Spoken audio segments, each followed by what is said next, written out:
ونشهد أن سيدنا وسندنا ومولانا نبينا محمدا عبده ورسوله أرسله الله بالحق بشيرا ونذيرا وداعيا إلى الله بإذنه وسراجا منيرا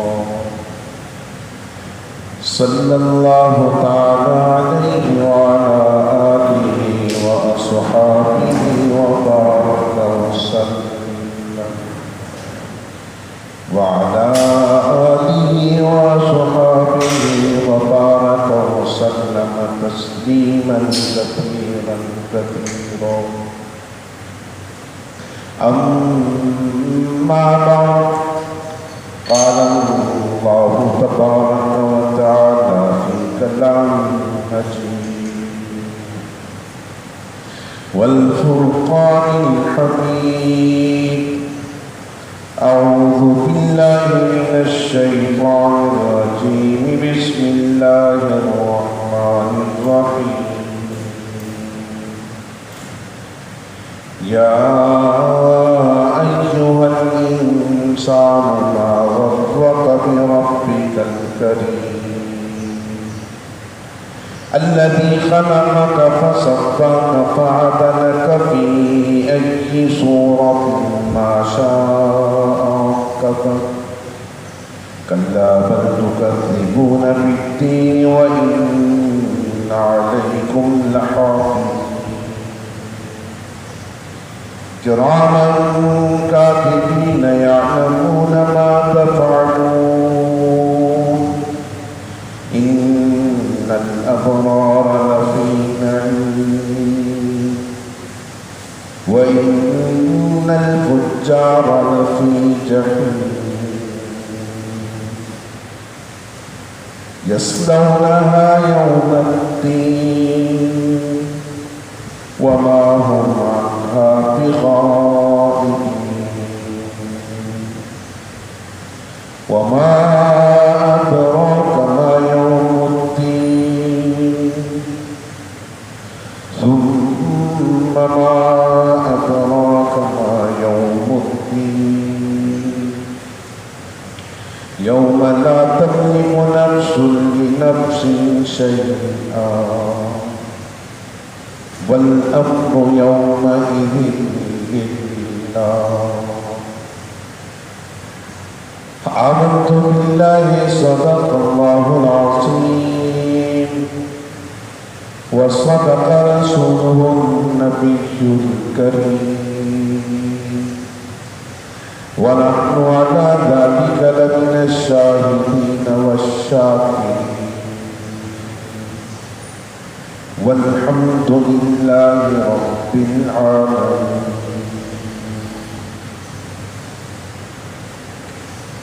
بزرگان گرامی، معززان محترم،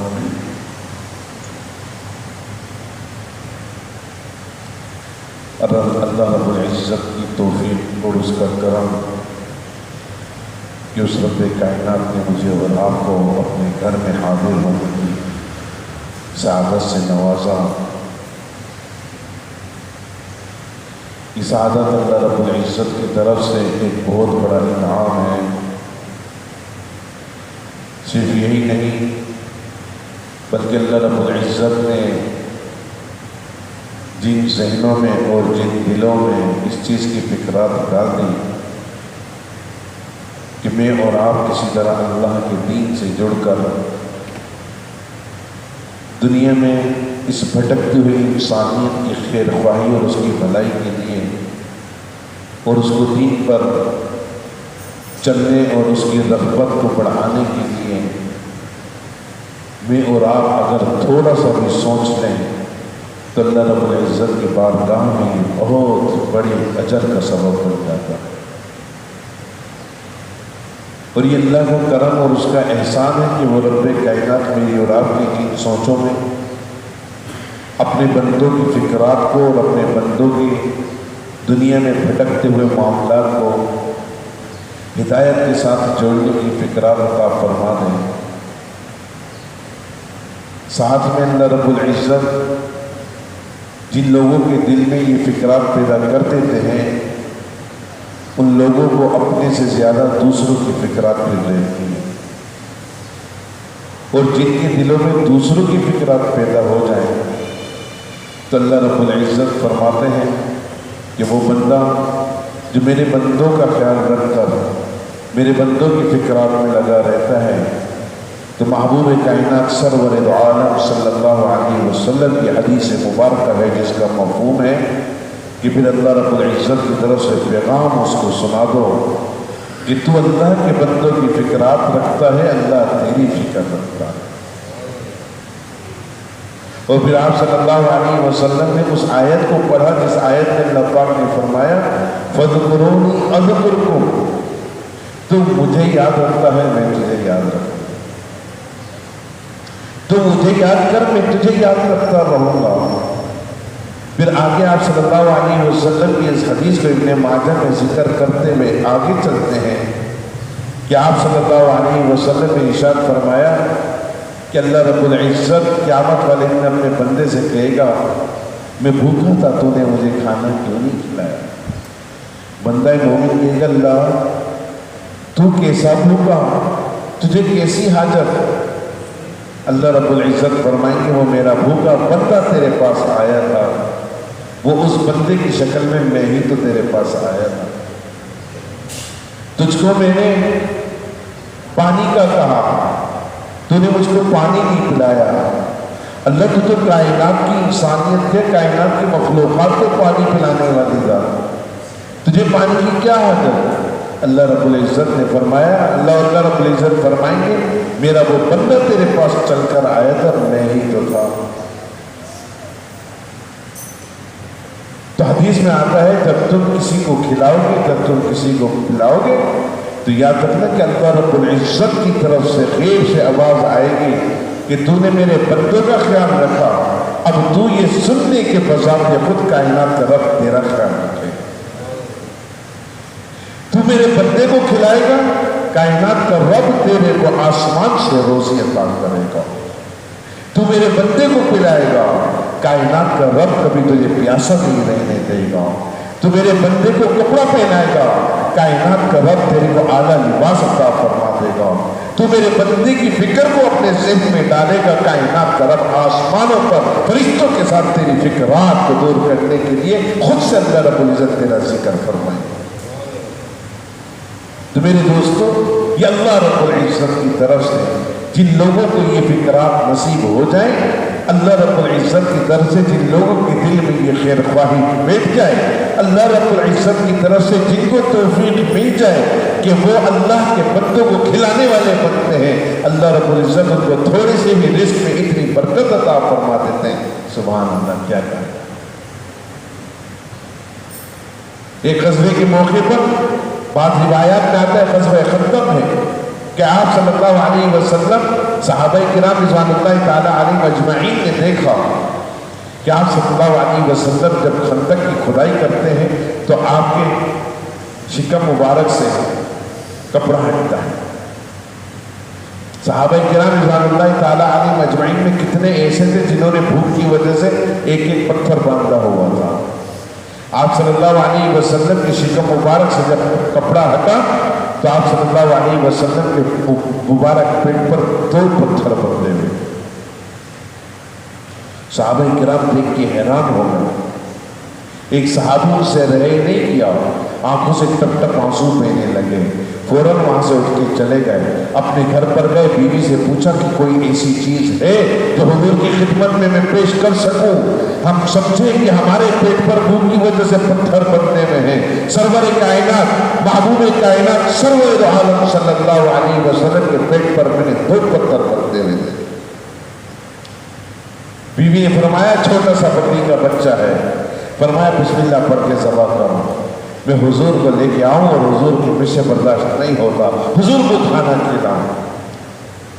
آپ صلی اللہ علیہ وسلم کی بارگاہ میں پہنچے، فرمایا حضور میں نے کچھ کھانا تیار کیا ہے، آپ آ جائیے کھانا تناول فرما دیں۔ آپ صلی اللہ علیہ وسلم مسکرائے اور مسکرا کر جتنے صحابہ بیٹھے ہوئے تھے سب دیکھ رہے تھے کہ اللہ کے محبوب نبی کے اس ساتھی نے نہ جانے کان میں آ کر کیا بات کہی ہے۔ آپ صلی اللہ علیہ وسلم سب تیار ہو جاؤ، کھانا تیار ہو رہا ہے چلتے۔ وہ صحابی رات پریشان ہو گئے، اللہ خیر رکھے، چھوٹا سا بکری کا بچہ ذبح کیا ہے، اتنا کھانا کہ حضور حکم پورا ہو جائے، آپ نے سب کو کہہ دیا۔ آپ صلی اللہ علیہ وسلم اپنے اس رفیق کی سوچ کو پہچان گئے، اس کے چہرے کی تغیرات کو پہچان گئے اور اس کو کہتے ہیں جب تک جاؤ گھر پر اپنی بیوی سے کہو جب تک میں نہ آؤں تو آٹے پر آٹا گوندھ کر اس کے پیڑے بنا کر رکھ، لیکن روٹی توے پہ نہ ڈالیو، اور جس دیگچی میں کھانا پکایا ہے اس دیگچی کو کھولیو نہیں۔ آپ صلی اللہ علیہ وسلم نے یہ کہہ دیا اور وہ چلے گئے اور اپنی گھر والی کو بتا دیا ہمارے دسترخوان پہ تو اللہ کے محبوب نبی کے تمام رفیق صحابہ آ رہے ہیں، کیسے سب پورا ہوگا، کہ لیے فکر مت کر، اللہ کے محبوب نبی نے یہ پیغام بھیج دیا ہے، اب اللہ جانے اللہ کا رسول جانے۔ میرے پیارے دوستوں، آپ صلی اللہ علیہ وسلم کے فکرات میں ان صحابی نے اپنے گھر میں جو کچھ تھا اس کو قربان کر دیا، قربان کر کے کھانے کے لیے آپ صلی اللہ علیہ وسلم کو دعوت دے دی، پیغام سنا دیا۔ آپ صلی اللہ علیہ وسلم نے اس بات کو گوارا نہیں کیا کہ میں اکیلے جا کے کھاؤں، آپ نے تمام رفقا، تمام صحابہ کو اطلاع کر دی، تمام صحابہ کو پیغام سنا دیا، چلو بھائی آ جاؤ۔ ایک ساتھی نے کھانے کا اہتمام کیا، وہ ساتھی پریشان ہو گئے، اللہ نے ان کا دسترخوان وسیع کر دیا۔ آپ صلی اللہ علیہ وسلم وہاں پہنچے، آپ نے اپنا لعاب مبارک، دہن مبارک سے لعاب نکالا اور آپ نے کچھ نہ کچھ اس آٹے میں ڈال دیا اور ان کی گھر والی کو بولا چل رہی بسم اللہ کر بناتی جا روٹی، اور کھانے کی دیگچی میں ایک بعض روایات میں آتا ہے آپ نے لعاب ڈال دیا، آپ صلی اللہ علیہ وسلم کا لعاب، اور پھر حکم ہوا کہ اس دیگچی سے کھانا نکالتی جا، دیتی جا، دیکھنا کچھ نہیں ہے، وہ کھانا نکالتی رہی، دیتی گئی، روٹیاں توے پہ لگاتی رہی، پک پک کر آتی رہی۔ تمام صحابہ کرام رضوان اللہ تعالیٰ علیہ مجمعین نے پیٹ بھر کر کھانا کھا لیا، حضور سرور کائنات و عالم صلی اللہ علیہ وسلم نے پیٹ بھر کر کھانا کھا لیا۔ جب ان کے چلے جانے کے بعد جب پتیلی کھولی تو اس میں پہلے سے زیادہ کھانا موجود، جب انہوں نے آٹے کو دیکھا تو پہلے سے زیادہ آٹا موجود۔ روایات میں آتا ہے وہ صحابی فرماتے ہیں کہ پھر جب تک اللہ رب العزت کی توفیق سے میرے گھر پر دسترخوان بچھتا رہا کبھی کھانے کی کمی نہیں۔ میرے دوستوں، تو نے کسی کا خیال رکھا، تیرا خیال اللہ رکھے گا، یہ مجھے اور آپ کو بتا دیا۔ ایک وقت صحابہ کرام رضوان اللہ تعالیٰ علیہ مجمعین کے اوپر ایسا آیا کہ حضرت ابو ہریرہ رضی اللہ تعالیٰ عنہ سے روایت ہے، حضرت ابو ہریرہ رضی اللہ تعالیٰ عنہ مسجد نبوی کے باہر دروازے پر لیٹے ہوئے ہیں کہ بھی کوئی آئے گا، میرے بھوک سے حالت یہ کہ میں چل نہیں سکتا، کھڑے نہیں ہو سکتا۔ حالات مسلمانوں کے اوپر ایسے آ گئے، لیکن یہ سب آزمائش تھی اللہ رب العزت کی توفیق سے۔ حضرت ابو ہریرہ رضی اللہ تعالیٰ عنہ دیکھتے ہیں کہ شاید ابھی کوئی آئے گا، مسجد میں داخل ہوگا، میری حالت دیکھے گا، مجھے کہے گا آ میں تجھے کھانا کھلاؤں۔ حضرت ابو ہریرہ رضی اللہ تعالیٰ عنہ فرماتے ہیں میں نے دیکھا اچانک حضرت عمر ابن فاروق رضی اللہ تعالیٰ عنہ آ رہے۔ حضرت عمر فاروق رضی اللہ تعالیٰ عنہ کی صفت اللہ نے قرآن میں کیا پیش کی؟ صحابہ کرام تو سارے کے سارے رحماء بینہم کالمصداق تھے۔ حضرت سیدنا عمر بن خطاب رضی اللہ تعالیٰ عنہ ویسے مسلمانوں کے لیے بڑا رحم رکھتے تھے اور کفار کے معاملے میں بڑے متشدد تھے، سخت تھے، کسی قسم کی روح رعایت نہیں۔ باقی آپ نے سنا ہے نا کہ حضرت عمر رضی اللہ تعالیٰ عنہ اللہ رب العزت نے مسلمانوں کے لیے ان کو جو رحم اور جو ان کو نرمی دے رکھی تھی اس سے 10 گنا زیادہ کفار کے مقابلے میں ان کو اللہ تعالیٰ نے شدت دے رکھی تھی۔ حضرت عمر رضی اللہ تعالیٰ عنہ کی شدت کا یہ عالم کہ جب ایمان میں داخل ہوتے ہیں تو حضور سے فرماتے ہیں آپ خانہ کعبہ کے صحن میں نماز پڑھیے، میں کفار کے سامنے کھڑا ہو جاتا ہوں اور اعلان کر دیتا ہوں کہ اگر کسی کو اپنی بیوی بیوہ کروانی ہے، اپنے بچوں کو یتیم کروانا ہے تو آج آئے، محمد کا راستہ روک کر دیکھے، وہ عمر کا پہلے سامنا کرے گا، پھر دیکھیں گے آگے کیا ہوگا۔ یہ حال تھا عمر کا۔ حضرت ابو ہریرہ رضی اللہ تعالیٰ عنہ فرماتے میرا دل تھوڑا سا خوش ہو گیا عمر کو دیکھ کر، کیا عمر تو مہربان ہے، ہم مسلمانوں کے اوپر رحم کرتے ہیں۔ آج عمر رضی اللہ تعالیٰ عنہ نمودار ہوئے ہیں، مسجد میں آ رہے ہیں، یقیناً ابھی میری حالت دیکھیں گے، مجھ سے حال حوال کریں گے اور مجھے کہیں گے چل ابو ہریرہ میں تیرے کو اپنے گھر پر لے کے چلتا ہوں، کچھ کھلاتا ہوں۔ حضرت عمر رضی اللہ تعالیٰ عنہ نے بھی کئی دنوں سے کچھ نہیں کھایا تھا۔ ابو ہریرہ کو دیکھ کر آپ نے سلام دعا تو کی، لیکن آگے حال حوال نہیں کیا۔ کیسے کرتے کہ ان کے گھر پر بھی کچھ نہیں تھا، ان کے گھر پر بھی کچھ نہیں تھا۔ آپ رضی اللہ تعالیٰ عنہ چلے گئے، حضرت ابو ہریرہ رضی اللہ تعالیٰ عنہ سوچ میں پڑ گئے کہ کیا ہوا، کہ آج عمر رکے نہیں۔ بہرحال کچھ دیر کے بعد دیکھتے سیدنا صدیق اکبر رضی اللہ تعالیٰ عنہ نمودار، حضرت ابو بکر صدیق رضی اللہ تعالیٰ عنہ، انہوں نے بھی کئی دن سے کچھ نہیں کھایا، پریشان۔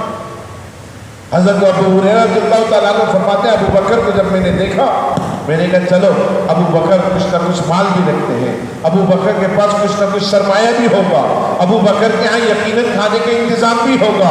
ابو بکر جب میرا حال دیکھیں گے تو مجھ سے کہیں گے ابو ہریرہ چل میں تجھے اپنے گھر پر لے کے چلو، میں تجھے اپنے گھر پر کچھ کھانا کھلاؤں گا۔ آپ صلی اللہ علیہ وسلم کی صحابی ہیں، کئی دنوں سے کچھ نہیں کھایا، اور اس کمزوری کی وجہ سے حالت یہ ہے کہ آپ رضی اللہ تعالیٰ عنہ سے کھڑے بھی نہیں ہوئے جا رہا۔ ابو بکر صدیق حال دیکھتے ہیں، دل میں خیال کرتے ہیں میں نے بھی کئی دنوں سے کچھ نہیں کھایا، ابو ہریرہ نے بھی کچھ نہیں کھایا، تبھی اس کی یہ حالت ہے۔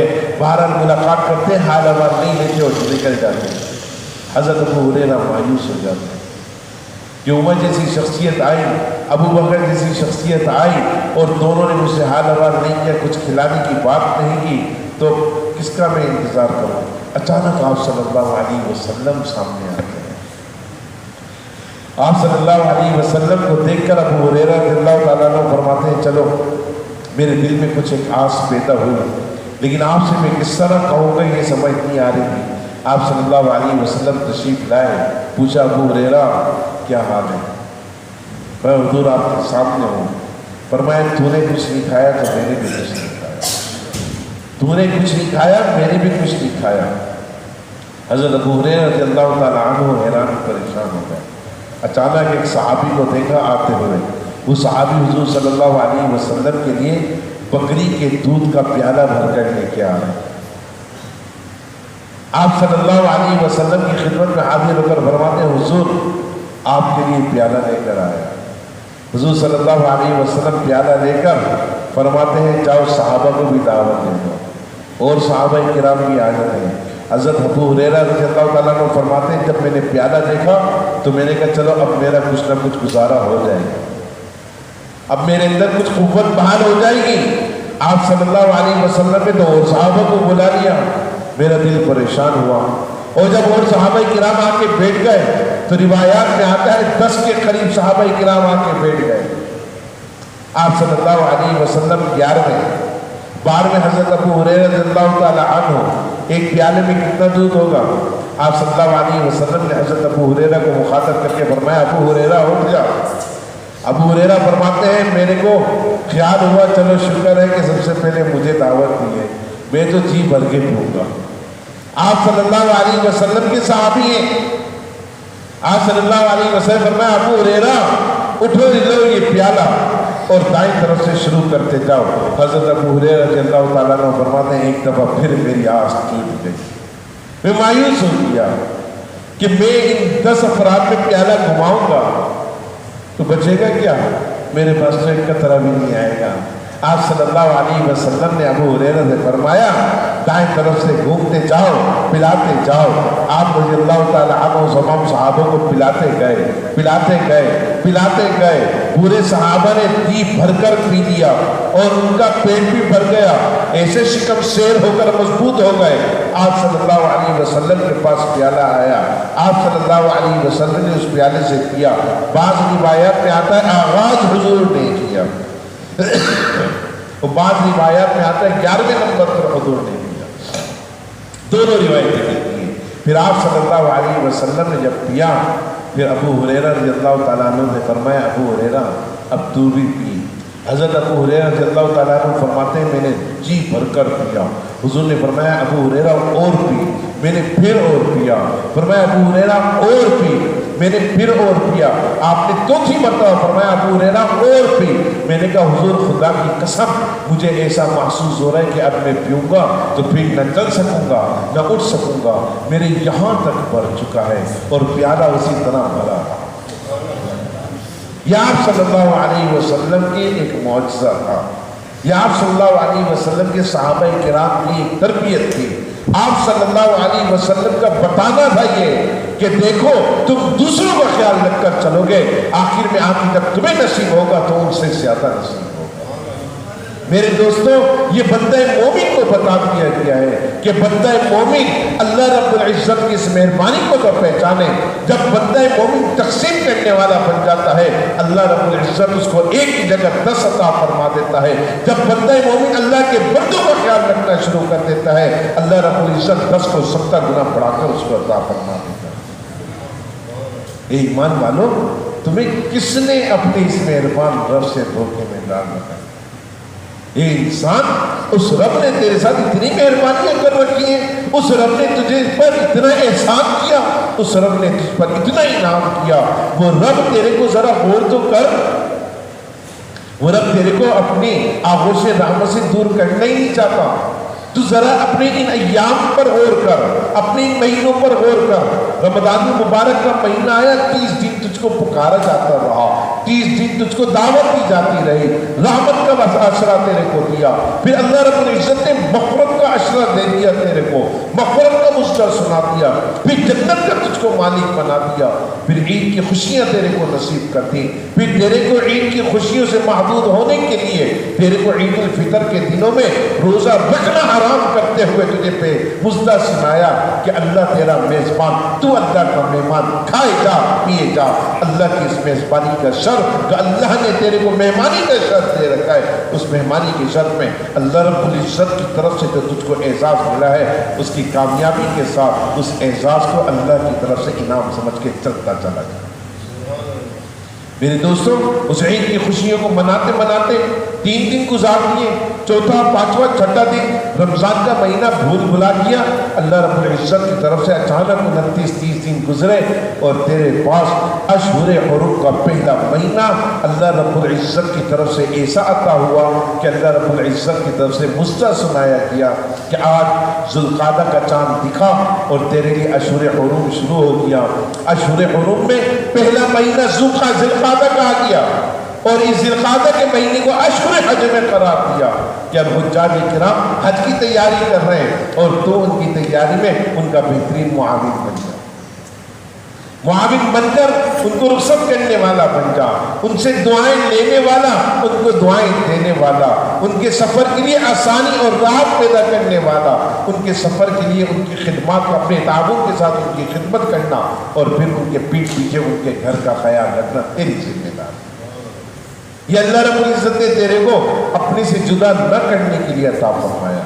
ایک مہینہ شوال کا آ گیا تو دوسرا مہینہ اللہ رب العزت نے ذوالقعدہ کا اشہر حرم میں دے دیا اور فرمایا کہ پوری کائنات کی انسانیت کو بتا دو اشہر حرم میں یہ پہلا مہینہ ذوالقعدہ کا جو عطا کیا جا رہا ہے. اشہر حرم سمجھتے ہو نا, 4 محترم مہینے. 4 محترم مہینے کون سے ہیں؟ پہلا ذوالقعدہ, پھر دوسرا ذوالحجہ, تیسرا محرم الحرام اور چوتھا 6 مہینے کے بعد نصیب ہوگا جس کو رجب المرجب کہتے ہیں. یہ چاروں وہ محترم مہینے ہیں, وہ حرمت والے مہینے ہیں کہ اس میں حکم ہے کہ کسی قسم کی بندہ مومن کافروں کے ساتھ بھی جنگ و جدال نہیں کرے گا. پتہ ہے نا, کافروں کے ساتھ جنگ بھی نہیں کر سکتے. ہم آپس میں ایک دوسرے کے ساتھ لڑیں یہ تو دور کی بات, فرمائے تم کافر کے ساتھ بھی جنگ و جدال نہیں کرو گے. ایک دوسرے کے ساتھ اچھائی والے معاملات زیادہ سے زیادہ کرنے والے بن جاؤ, ایک دوسرے کے ساتھ برائی کرنے والے بن جاؤ, ایک دوسرے کے ساتھ خیر خواہی کرنے والے بن جاؤ. اگر ایک دوسرے سے ناراض ہو تو جوڑنے والے بن جاؤ, ایک دوسرے سے محبت بانٹنے والے بن جاؤ, ایک دوسرے کے ساتھ خیر خواہی کرنے والے بن جاؤ. کہ اللہ رب العزت نے یہ اشہر حرم جو 4 مہینے تم کو دیے, جو 3 مہینے لگاتار, چوتھا مہینہ تمہارے بعد 6 مہینے کے بعد آئے گا. اور اللہ رب العزت چاہتے ہیں کہ تمہاری جدائی نہ ہو اور اللہ سے تعلق نہ ٹوٹے. تو پتہ چلا میرا اور آپ کا معاملہ بھی ایک دوسرے کے ساتھ جڑے رہنے پر ہی ہے۔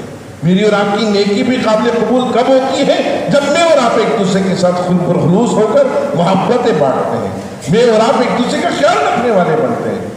ایک دوسرے کا خیال نہ رکھا جائے پھر پیچھے بات کی جائے، اس کو کیا کہا جاتا ہے؟ دو رنگی۔ کیا کہا جاتا ہے؟ آپ میرے پیچھے بات کریں، میں آپ کے پیچھے بات کروں تو اس کو کیا کہا جائے گا؟ دو رنگی، دو منہ والا شخص۔ کیا کہتے ہیں اس کو؟ دو منہ والا شخص، دو رنگ اپنانے والا شخص، سامنے مسکرا کر ملے اور پیٹھ پیچھے چھرا گھوپے۔ حضرت علی المرتضیٰ رضی اللہ تعالی عنہ سے غزوہ خیبر کے موقع پر حضور نے فرمایا، علی بتاؤ کس طرح کے دشمن کا سامنا کرنا ہے تمہیں؟ کیا فرمایا؟ علی بتاؤ کس طرح کے دشمن کا سامنا کرنا ہے؟ حضرت علی رضی اللہ تعالی عنہ نے فرمایا، حضور ایسا دوست جو بظاہر میرے سامنے دوست بن کر آئے لیکن پھر پیچھے میرے اوپر حملہ آور ہو کر میری پیٹھ پر چھرا گھوپے، ایسے دشمن سے میں پناہ مانگتا ہوں۔ جو رہے تو دوست کی شکل میں اور پیچھے سے چھرا گھوپتے، حضور ایسے دوست سے میں پناہ مانگتا ہوں، ایسے دشمن سے پناہ مانگتا ہوں۔ ایسا دشمن بہت تھک گیا ہوں، ایسے دشمن سے میں پناہ مانگتا ہوں، ایسا دشمن مجھے نہیں چاہیے۔ فرمایا آگے، فرمایا حضور ایک دشمن وہ ہے جو دوست کی شکل میں میرے ساتھ ملتا ملاتا ہے، مجھ سے راز و نیاز کی باتیں پوچھتا ہے اور دشمن کی صف میں جا کر میرے راز و نیاز کے معاملات کھول دیتا ہے اور دشمن سے میرے کو حملہ کرواتا ہے، ایسے دشمن سے بھی میں پناہ مانگتا ہوں۔ یہ دونوں دشمن دوست کی شکل میں آتے ہیں اور مجھے ناکام کرنے کی مسلسل کوشش کرتے ہیں۔ تو حضور نے فرمایا پھر کیسا دشمن چاہیے؟ فرمایا حضور مجھے وہ دشمن چاہیے جو کھلم کھلا اپنے کفر کا بھی اعلان کرے اور بولے کہ میں مسلمان کا دشمن ہوں۔ کیا بولے؟ میں مسلمان کا دشمن ہوں، تاکہ میرا ایمان مجھے جھنجھوڑے کہ مسلمان کا دشمن مسلمان کے سامنے کھڑا ہوا ہے، مجھے موقع مل رہا ہے اور میں مسلمان کے ساتھ، مسلمان کے دشمن کے ساتھ میدان کارزار میں کیسے جنگ نہ کروں، کیسے جہاد نہ کروں۔ جس جہاد کو اللہ نے فرض قرار دے دیا، جس جہاد کے لیے اللہ رب العزت نے میرے اور آپ کے لیے، میرے اور آپ کی ایمان کی حفاظت کا ذریعہ بنا کر لازم قرار دے دیا کہ مسلمانوں کا تو تحفظ کرنے کے لیے میدان کارزار میں کود جا، چاہے فلسطین کے مسلمان ہو، چاہے عراق کے مسلمان ہو، چاہے افغانستان کے مسلمان ہو، اگر وہ کسی بھی اسلامی ممالک کے مسلمان ہے، لیکن میرے ایمان کا تقاضا مجھ سے مطالبہ کر رہا ہے کہ تو اس مسلمان کے لیے، اس مسلمان سلطنت کی حفاظت کے لیے، اس مسلمان کی ایمان کی حفاظت کے لیے، جان و مال کی حفاظت کے لیے، اس کے بیوی بچوں کی حفاظت کے لیے میدان کارزار میں کود کے اپنے ایمان کے جذبات کا اظہار کرنے والا۔ یہ تجھ سے تیرے ایمان کا تقاضا ہے۔ تو حضرت علی رضی اللہ تعالیٰ عنہ نے فرمایا حضور مجھے ایسا دشمن چاہیے جو کھلم کھلا دشمن ہو، کھلم کھلا کافر ہو، کھلم کھلا مسلمانوں کی مخالفت کر رہا ہو۔ مجھے یقین ہو جائے گا کہ یہی کافر ہے جس کو میدان کارزار میں شکست دے سکتا ہوں۔ آپ صلی اللہ علیہ وسلم فرمایا علی تم نے سچ کہا، اللہ سے میں دعا کروں گا اللہ ایسا دشمن عطا کریو جس کے بارے میں ہمیں پتا ہو کہ یقینی طور پر وہ دشمن ہے، ایسا دشمن ہمارے لیے نہیں جو سامنے دوست بن کر پیٹھ پیچھے چھرا گھوم کر تمہارے خاتمے کی جد و جہد کر رہا ہو۔ ایسا مجھے دوست، ایسا دشمن نہیں چاہیے۔ تو میرے پیارے دوستو، اللہ رب العزت کے محبوب نبی صلی اللہ علیہ وسلم نے بھی اس بات سے پناہ مانگی۔ حضرت علی المرتضیٰ رضی اللہ تعالیٰ عنہ کا یہ معاملہ میرے اور آپ کے سامنے آیا اور فرمایا کہ اللہ رب العزت سے ہمیشہ پناہ مانگتے رہنا۔ تو میرے پیارے دوستو، میں آپ کے سامنے اس بات کو ذکر کر رہا تھا کہ اللہ رب العزت کی طرف سے مجھے اور آپ کو مزدہ سنایا گیا، یا ایھا الانسان، اے انسان، تیرا مہربان رب، وہ رب جو تیرے کو اپنی مہربانیوں سے نواز رہا ہے، ان مہربانیوں میں آج تیرا مسلمان بھائی حج کے لیے روانہ ہو رہا ہے۔ آج اللہ تعالیٰ نے تیرے کو ذوالقعدہ کا محترم مہینہ عطا کر دیا، تو اپنی ہمدردیوں کے پل کھول دے، اپنی محبتوں کے تقاضوں کو نچھاور کرنے والا بن جا۔ آج جو حاجی حج کے لیے جا رہے، آج جو سفر کرنے والا آزمین حجاج تیار ہوئے ہیں، اب تیری ذمہ داری ہے اس کی غیر موجودگی میں اس کے پیچھے اس کے گھر کی بھی حفاظت کر، اس کے بچوں کی بھی حفاظت کر، اس کے گھر والوں کے حال احوال سے بھی اپنے آپ کو باخبر رکھ۔ یہ تیری ذمہ داری ہے۔ میرے محترم دوستو، اللہ رب العزت کی طرف سے یہ سارے معاملات چلے۔ ذوالحجہ کا مہینہ آیا، اب حاجی جتنے عازمین حجاج اس مقام پر پہنچ جائیں گے، وہ لوگ حج کی ادائیگی کے لیے اپنے سارے معاملات ادا کریں گے۔ اللہ سے دعا کریں اللہ ہم کو بھی حج کی سعادت سے نوازے۔ جتنے حاضرین بیٹے اللہ کرے سب کو اللہ پاک حج کے جیسی سعادت سے نواز دے۔ اللہ اسباب بنانے والا ہے۔ تو میرے پیارے دوستو، فرمایا جب عازمین حجاج وہاں چلے جائیں تو تم یہاں پر اپنے آپ کو فارغ نہ رکھنا، تم بھی کچھ نہ کچھ کرنا۔ پوچھا کیا کریں؟ فرمایا اب تم اپنی قربانی کی فکر کرنا کہ اللہ کے راستے میں مجھے قربانی کس طرح کرنی۔ میرے دوستو آج سے فکرات شروع کر دو، آج سے یہ فکرات شروع کر دو۔ آج چاند کی 15 تاریخ ہے، یعنی کہ نصف ذوالقعدہ ہو گیا۔ 15 دن ہم یہ لیتے ہیں، 14 دن یہ لیتے ہیں اور 9 دن وہ لیتے ہیں۔ 14 اور 9 23 دن باقی رہ گئے، تو قربانی کی فکرات بھی شروع کر دو۔ تمام حضرات اپنے ذہنوں میں جو حج کرنے نہیں جا رہے، اب وہ اپنے ذہنوں میں قربانی کی فکرات لے کر اللہ سے مانگنا شروع کر دیں۔ اللہ میں چاہتا ہوں تیری بارگاہ میں تیرا پسندیدہ جانور، تیرے محبوب نے جس جانور کی صفات پیش کی ہیں ان صفات کے مطابق مجھے اللہ جانور عطا فرما دے، اچھے سے اچھا، اعلیٰ سے اعلیٰ، اور اس جانور کی پھر خدمت کی اللہ مجھے توفیق بھی دے دے۔ عازمین حجاج وہاں پر ساری محنت کریں اور تم یہاں قربانی کے جانور کی محنت کرو، قربانی کے جانور کی کھلائی پلائی کی فکر کرو۔ فرمایا اللہ رب العزت کی طرف سے تم جب قربانی کے جانور کی خدمت کرو گے تو اللہ رب العزت تمہیں بتاتا ہے کہ قربانی کا جانور شعائر اسلام میں سے ہے۔ اور دوسری بات کیا فرمائی کہ شعائر اللہ ہے۔ کیا ہے؟ شعائر اللہ، قربانی کا جو جانور میں اور آپ ذبح کرتے اس کو اللہ نے اپنا شعار عطا کیا، اپنی نشانی عطا کی۔ فرمایا اس سے محبت کرو، اس کی خدمت کرو۔ اور حضور صلی اللہ علیہ وسلم سے صحابہ نے پوچھا حضور اس ماذا اضحی، جو حضور یہ ہم قربانی کا جانور ذبح کر رہے ہیں، اس قربانی کے جانور کی ذبح کرنے کے بدلے میں ہمارے لیے کیا ہے؟ تو آپ صلی اللہ علیہ وسلم نے فرمایا ہر بال کے بدلے تمہارے لیے نیکی ملتی ہے۔ اللہ جانور کے جسم کے بال گن سکتے ہیں؟ نہیں گن سکتے۔ جانور کے جسم کے بالوں کو شمار نہیں کر سکتے۔ اللہ رب العزت نے فرمایا لن ینال اللہ لحومها ولا دماؤها، جب تم یہ جانور ذبح کرتے ہو نہ اس کا خون اللہ کو پہنچا نہ گوشت اللہ کو پہنچا۔ خون بھی تمہارا، گوشت بھی تمہارا، چمڑا بھی تمہارا، چربی بھی تمہاری، سب کچھ تمہارا، لیکن اللہ رب العزت نے بدلہ تمہارے لیے کیا لکھ دیا؟ ہر بال کے بدلے تمہارے لیے نیکی لکھ دی۔ میرے محترم دوستو، اللہ رب العزت مجھے اور آپ کو توفیق عطا فرمائے اور پھر میں اور آپ اللہ کی راہ میں قربانی بھی کریں اور اللہ کی راہ میں نیک اعمال بھی کریں۔ ذوالقعدہ کا محترم مہینہ ہے، اس کے احترام کو پہچانیں اور اس میں اللہ سے رجوع کر کر مانگنے والے بن جائیں اور اللہ سے دعا کریں کہ اللہ قربانی کے لیے ہمارے لیے آسانیاں پیدا فرما دیں اور ہم جو جانور تیری راہ میں ذبح کریں اس جانور کے صحیح حق ادا کرنے کی توفیق عطا فرماتے ہوئے ہمیں اچھا اور پسندیدہ جانور نصیب فرما دیں۔ یاد رکھیے گا اللہ سے جب مانگیں تو یہ نہ مانگیں کہ یا اللہ تو مجھ کو میری پسند کے مطابق عطا فرما، بلکہ اللہ سے مانگے اللہ تو اپنی پسند اور چاہت کے مطابق مجھے نصیب فرما، جو تیری پسند ہو، جو تیری چاہت ہو، مجھے اس رستے پر اور ان اعمال پر لگا دے جو تیرے لیے رضا کا سبب بن جائے۔ جب میں اللہ کی پسندیدہ میں چاہت پر چلوں گا اللہ رب العزت خود بخود مجھ کو میری پسندیدہ چاہت عطا فرما دے۔ اللہ ہم سب کو نیک اعمال کی توفیق عطا فرمائے۔ وآخر دعوانا الحمدللہ رب العالمین۔